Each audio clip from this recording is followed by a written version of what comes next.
Hey guys, what is up? Here to give you another movie review, this time for a new James Bond movie.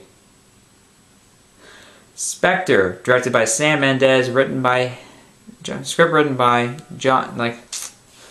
Neil Purvis, Robert Wade, John Logan, Jez Butterworth, story written by Purvis, Wade, and Logan, starring Daniel Craig, Léa Seydoux, Ralph Fiennes, Christoph Waltz, Naomi Harris, Ben Whishaw, and hold on a minute.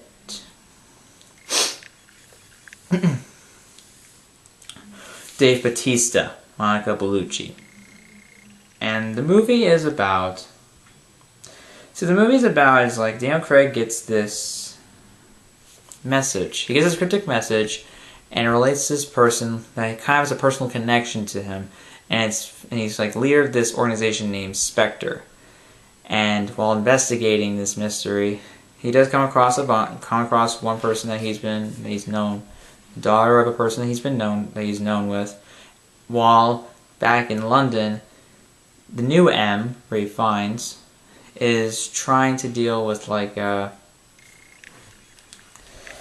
this merging of the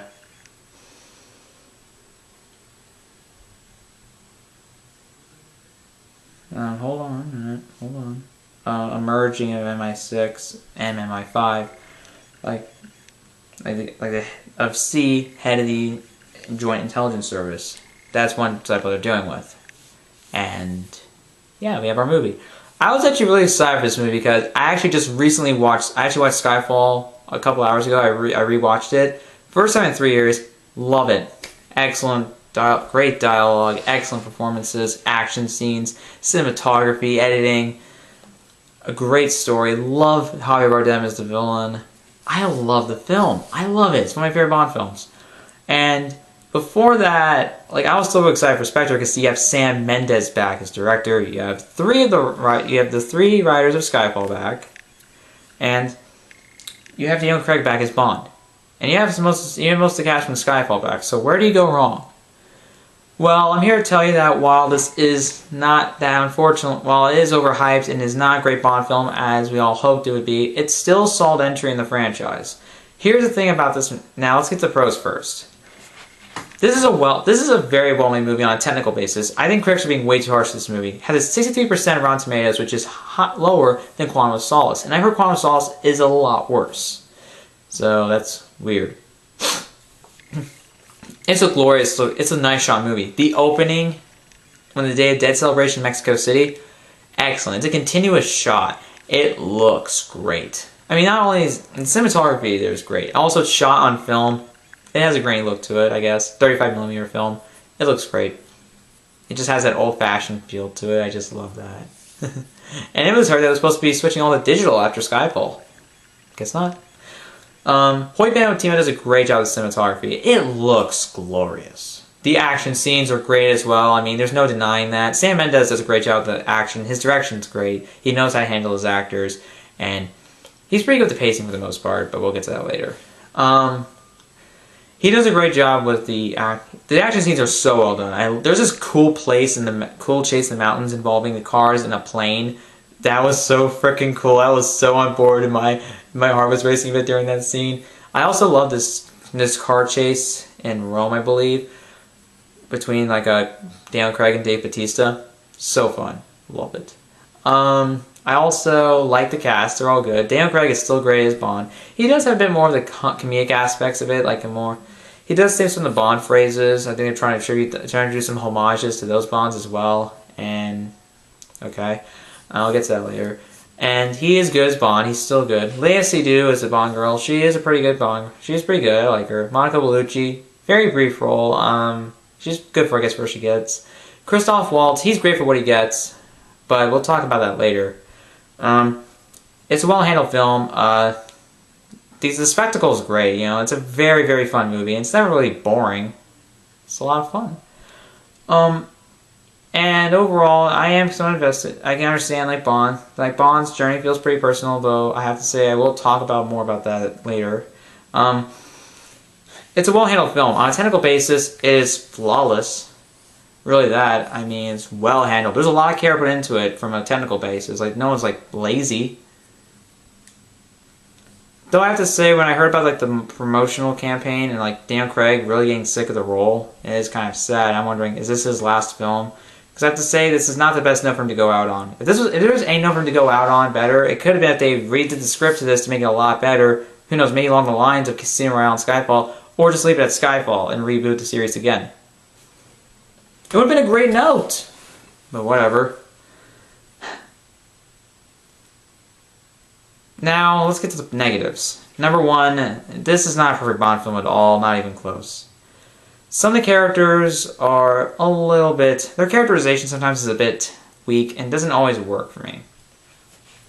The worst thing about this thing is really the script. The script is really what hurts the film a bunch, like the most. Really nothing about the technical aspects or the acting, just really the script. See, the thing is, the subplot with the merging of MI5 and MI6 and the use of like trying to use technology like surveillance drones, dismantling the 00 program, didn't always work for me. There are some moments of spark. Ray Fiennes tries the best he can do, and I think he does a great job for what he can do. And Sam Mendes, I think, tries. They're trying, but the thing is, it doesn't always work. It kind of slows down the film a couple times. And this is the longest Bond film at almost 2.5 hours, like 2 hours, 28 minutes. And it does feel a little long. I didn't feel the length that much. I didn't really mind it. But the thing is, it wasn't always as engaging as it really could have been. And the biggest problem with this film is really kind of its villain and its story sometimes. The story overall is okay. Like, it's fine, but it could have been something much more great. It could have been something a lot more compelling, like Skyfall. It could have been much more character-driven, just like Skyfall as well. See, the thing is, this could have been a lot more personal, but the problem is it doesn't always feel that personal as it seems or wants to be. And that disappointed me. Also, the villain. As much as I love Christoph Waltz as an actor, and I think he's a great actor, you know, he's excellent. He's unfortunately underused here. While he is great in the scenes that he gets, he doesn't always have much to do, and unfortunately, he's not a Bond film that's really that well done. He is Franz Oberhauser, aka Blofeld. You know, there are some not so subtle winks to his character, like from the original Cammy Bonds, I believe. And I have to say, when it comes to my issues with those, and it was kind of not so subtle. There was some humor there. There's some pretty good subtle humor there as well. I do like Ben Whishaw. He has some good comedic timing. But yeah. Leia Seydoux is a solid Bond girl. She doesn't have a lot to do, and some of the story progression is a little bit odd at times, like this romance between Bond and Madeline Swan, Leia Seydoux' character. You don't always buy it because it just feels a bit brief and abrupt. Didn't always work for me. They could spend more time on the villain, really. See, the thing is, they could have rewritten the script one more time, or really do some patching to it. Because I'm thinking, okay, what was the draft written by John Logan with? Or when they did some additional patching with Neil Purvis and Robert Wade, because Jez Butterworth came after. Sam Smith's theme, I like Writings on the Wall, but it doesn't feel much like a Bond theme. It's not like the Bond, now like you see, the only other Bond themes I've heard are Casino Royale and Skyfalls. And Skyfall's my favorite out of all of them. Adele's Skyfall is fantastic. It feels like a Bond film. This one, it's a good song. Don't get me wrong. Sam Smith does a good job at it. The intro's cool too. I like the intro a lot. But as a Bond theme, not really that. It doesn't always fit. But, you know, I'm fine with it. It's not a terrible thing. On its own, it's really good. Bond film, Bond theme, it's a mixed bag for some. I think, you know, as a Bond theme, it doesn't always fit the tone, but, you know, it's fine for what it is. It didn't hurt me. Like, oh god, it's the worst Bond theme ever. No. Not even close.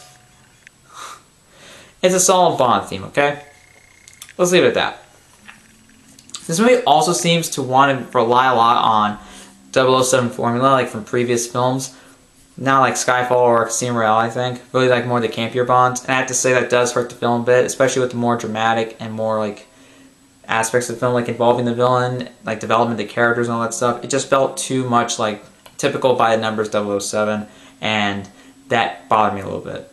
The finale is pretty good, but like I said, it just feels so much like it. It feels like they were also trying a little too hard with some of the spectacle, and while the action is great, there's nothing to really complain about. It feels like they're almost becoming a little desperate, and they relied a lot on spectacle to really make up for its middling substance. There isn't a lot of substance there. Like Casino Royale and Skyfall did such a great job combining both style and substance. They did it seamlessly. Not one overpowered the other, and that's a thank God. This one seems is more style over substance. However, I have to say that it didn't destroy the film. It's a good film, not a doubt, but I have to say the film could have been much better had they probably put more focus on the villains and more the personal, making it feel much more personal. It could have felt, and the way the film ended, it almost felt like it actually was the final Bond film for Daniel Craig. And I'm thinking this is not really the best note to go out on, though I have to say it could have been much worse. This is a missed opportunity for a lot of things here. Christoph Waltz could have been such a great villain. One of the best Bond villains ever, even. It could have been a standout film of 2015. But unfortunately, something happened. I don't know what happened. Did they feel rushed? Did they... I don't know what's going on. Like, what were they running out of here?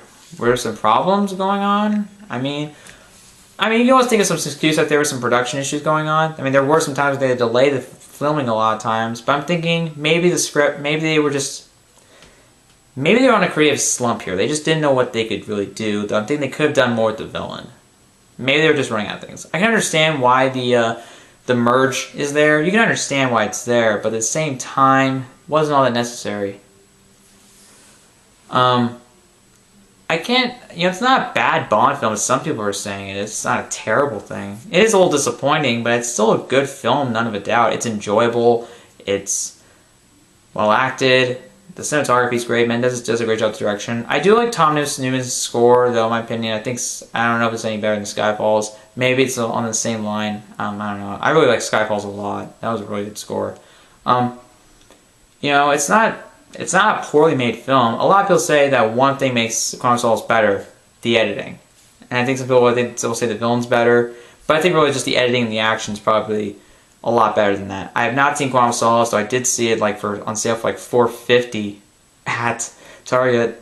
I didn't really want to buy it because I heard so many disappointing things about it, but whatever. I still think, if you're a fan of some of the campier Bonds, there's some stuff here for you. If you're a fan of the Daniel Craig Bonds, I think you'll enjoy it too.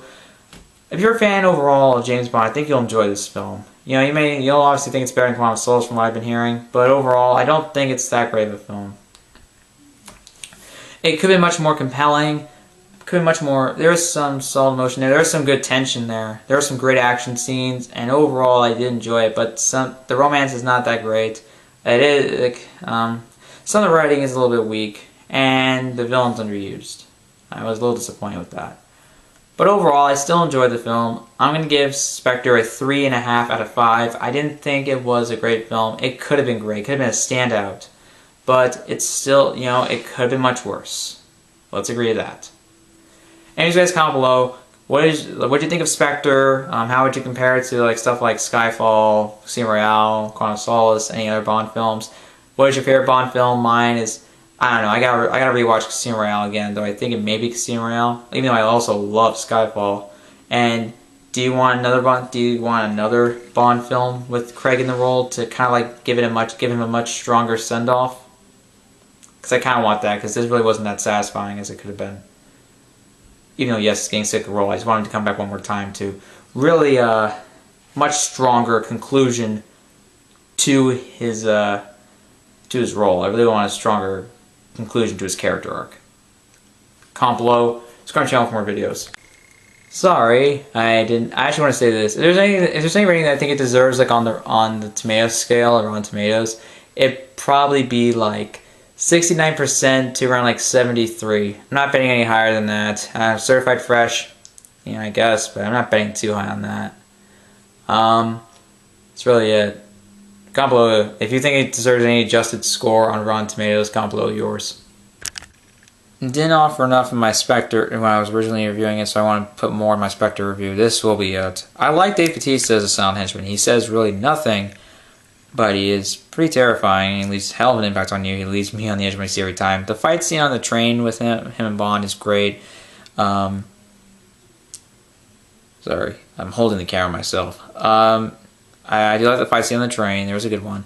The one in Mexico City is great. There's a good there's a good chase that follows after the opening shot. After the explosion you saw in the ads. And in the helicopter scene, holy shit, that was nail biting. I was just on the edge of my seat every time. Whenever they were on the helicopter, it was Jesus Christ. I was on the edge of my seat so many times. It's like the finale is very good. I like that. Very riveting. It never stops being engaging. It also like intercuts between like Bond, like going after Franz, and like Naomi Harris, Ray Fiennes, and Ben Whishaw, like Q, Moneypenny, and M trying to stop the launch of the system. And it actually isn't bad. You know, the moment, the subplot has its moments, but it's nothing really that necessary. And it's not, the story's never always engaging, but I have to say it could have been worse. It would have been completely uninvolving, and you wouldn't care about it at all.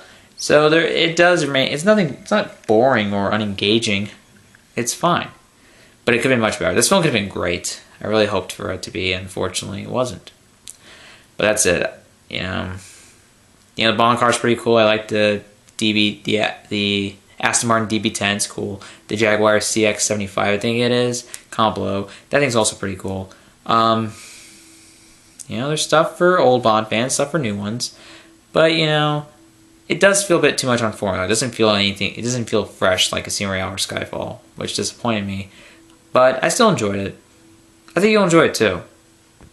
Hope you enjoy it. And yes, I am, for real, done with this review.